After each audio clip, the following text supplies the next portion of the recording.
राधे राधे। स्वागत है आप सबका आपके अपने चैनल निष्ठा भक्ति भाव पर। आप सभी को आमल की एकादशी की हार्दिक शुभकामनाएं। हिंदू धर्म में आमल की एकादशी का व्रत इस साल 20 मार्च को यानी कि आज के दिन रखा जाएगा। आमल की एकादशी में भगवान विष्णु के साथ आंवले के पेड़ की भी पूजा की जाती है, इसलिए इस व्रत को आंवला एकादशी भी कहा जाता है। व्रत के दिन भगवान विष्णु को आंवले का भोग भी लगाना बहुत ही अच्छा माना जाता है और साथ ही साथ आंवले के पेड़ की परिक्रमा करके सूत लपेटा जाता है। इस दिन भगवान विष्णु के भक्त व्रत रखकर पूजा करते समय कथा भी सुनते हैं, जिससे व्रत का पूरा फल प्राप्त होता है। ऐसी मान्यता है कि जो व्यक्ति आमल की एकादशी का व्रत विधि विधान से पूजा अर्चना करके पूरा करता है, उसे 1000 गायों के दान करने के बराबर पुण्य की प्राप्ति होती है। इसके साथ ही उसके सभी पाप नष्ट हो जाते हैं। जो भी व्यक्ति मोक्ष और स्वर्ग की कामना करता है, उसकी आमल की एकादशी व्रत विधि विधान से करने पर मनोकामना अवश्य पूरी होती है। फाल्गुन माह के शुक्ल पक्ष की एकादशी यानी कि आज के दिन 20 मार्च को प्रातः 12:21 से ही आमल की एकादशी की तिथि शुरू हो चुकी है, जो कि कल 21 मार्च को प्रातः 2:22 तक रहेगी।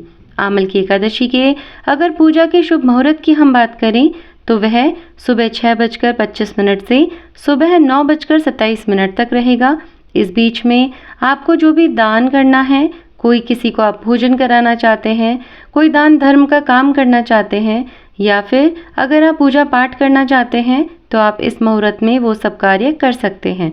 अगर हम बात करें कि आपको व्रत का पारण कब करना है, क्योंकि 20 तारीख को हम आज के दिन व्रत रख रहे हैं, तो इसका जो पारण होगा वो अगले दिन यानी कि 21 मार्च को दोपहर 1:41 से शाम को 4:07 तक किया जा सकता है। व्रत का पारण का मतलब होता है कि यदि आपने पूरे विधि विधान से चौकी लगाकर भगवान का सिंहासन बिछाकर अगर आपने उनकी पूजा पाठ की है, आपने कोई भी दान दक्षिणा देनी है, किसी भी ब्राह्मण को भोजन करवाना है, तो आप अपना व्रत जब पूर्ण कर लें तो आप ये सारी ही सामग्री एकत्रित करके समेट कर किसी को दान के रूप में दे सकते हैं। तो वो तभी आप दे सकते हैं जब आपका व्रत पूर्ण हो जाए, और वो पूर्ण होता है जब हमारा पूरा दिन जो हमने व्रत रखा है वो पूर्ण हो जाता है, और उसके अगले दिन जो पारण करने का समय होता है शुभ मुहूर्त समझकर हम व्रत को पूरा कर देते हैं। तो चलिए अब जानते हैं कि आमल की एकादशी पर आपको पूजा किस प्रकार से करनी है। तो सबसे पहले तो एकादशी के दिन आपको सुबह जल्दी उठकर ब्रह्म मुहूर्त में ही स्नान कर लेना है और साफ और सुथरे वस्त्र पहन लेने हैं। भगवान विष्णु का आपको ध्यान करते हुए व्रत का संकल्प ले लेना है। उसके बाद आपको एक साफ और स्वच्छ स्थान पर गंगा जल के छींटे देकर उस स्थान को पवित्र कर लेना है। फिर उसके ऊपर आपको एक चौकी बिठानी है। चौकी पर आपको अक्षत से सिंहासन बनाना है, मतलब उनका आसन बिछाना है। और फिर अगर आपके पास में विष्णु भगवान की तस्वीर हो या फिर कोई प्रतिमा हो तो आप उसको वहां पर स्थापित कर सकते हैं। साथ ही साथ आप जैसे नित्य पूजा करते हैं उसी प्रकार से आपको विष्णु भगवान की पूजा करनी है। लेकिन ध्यान रखना है कि एकादशी के दिन आपको विष्णु भगवान के साथ ही माँ लक्ष्मी की भी पूजा करनी होती है, और साथ ही साथ आज के दिन आमल की एकादशी के दिन आपको आंवले के पेड़ की भी पूजा करनी है। तो आप भगवान विष्णु को पंचामृत, फूलों की माला, धूप, रोली, चंदन और फूल आदि अर्पित कर उनके पूरी विधि विधान से पूजा करें। आमल की एकादशी के मौके पर पूजा के दौरान विष्णु भगवान को आप आंवले का भोग अवश्य लगाएं, और अंत में आप विष्णु सहस्त्र नाम स्तोत्र का पाठ कर सकते हैं और उनकी आरती करें और अपनी जो मनोकामना है जिसके लिए आप व्रत रख रहे हैं उसके लिए प्रार्थना करें। आरती के बाद उनको आपने जो भोग चढ़ाया है उसको प्रसाद रूप में आप अपने घर में जितने भी लोग हैं, आप अपने परिवारजनों को या फिर किसी ज़रूरतमंद को आप वो भोग बांट सकते हैं। तो चलिए अब हम सुनते हैं आमल की एकादशी की व्रत की कथा। पौराणिक कथा के अनुसार वैदेश नाम का एक नगर था। उस नगर में ब्राह्मण, क्षत्रिय, वैश्य और शूद्र रहते थे, और यहाँ पर राजा चैत्ररथ का शासन था। उस राज्य में सभी वर्ग के लोग धर्म पुण्य करते थे। वे एकादशी व्रत रखते और पूजन करते थे। वहाँ रहने वाले सभी नगरवासी भगवान विष्णु के भक्त थे, और वहाँ कोई भी व्यक्ति नास्तिक नहीं था। राजा चैत्ररथ विद्वान होने के साथ साथ बहुत ही धार्मिक भी थे। उनके नगर में कोई भी व्यक्ति दरिद्र नहीं था। नगर में रहने वाला हर शख्स एकादशी का व्रत करता था। एक बार जब फाल्गुन महीने में आमल की एकादशी आई तो सभी नगरवासी और राजा ने यह व्रत किया और मंदिर जाकर आंवले की पूजा की और वहीं पर रात्रि जागरण भी किया।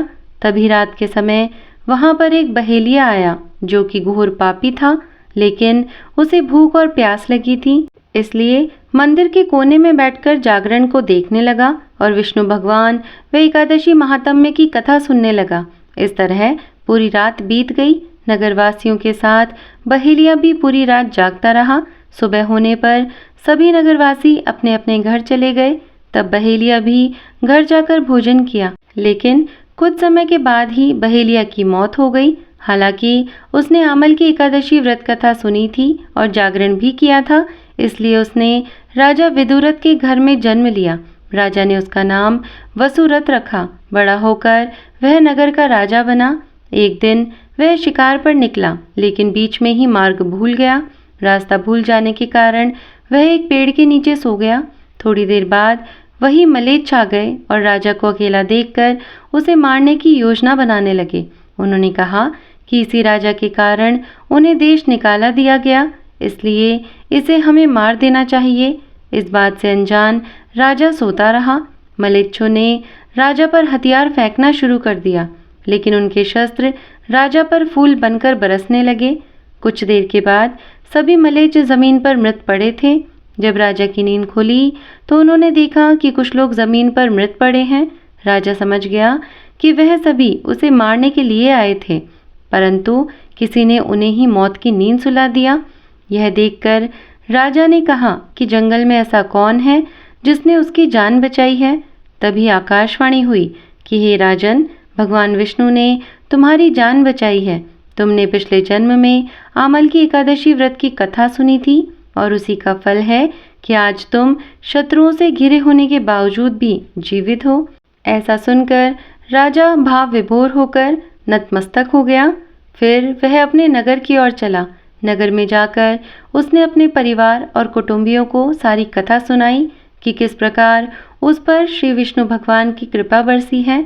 उसने सभी नगरवासियों को आमल की एकादशी व्रत को करने का महत्व और पुण्य बखानकर बताया। इस प्रकार सभी नगरवासी यह सुनकर बहुत ही हर्षित हुए। इस प्रकार सुखी पूर्वक राजा नगर पर शासन करने लगा और धर्म के कार्य करने लग गया। तो यह थी पहली कथा। अब दूसरी कथा सुनते हैं, जिसमें कि हमें पता चलेगा कि आज के दिन आंवले के पेड़ की पूजा क्यों की जाती है, इसका क्या विधान है।